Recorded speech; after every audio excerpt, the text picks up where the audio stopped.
আমিনা মায়ের তুমি নয়নের তারা।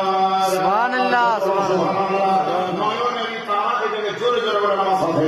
মোহাম্মদ তুমি ওগো খোদার পেয়ারা, আমিনা মায়ের তুমি নয়নের তারা। আরে তো জজবানে বলুন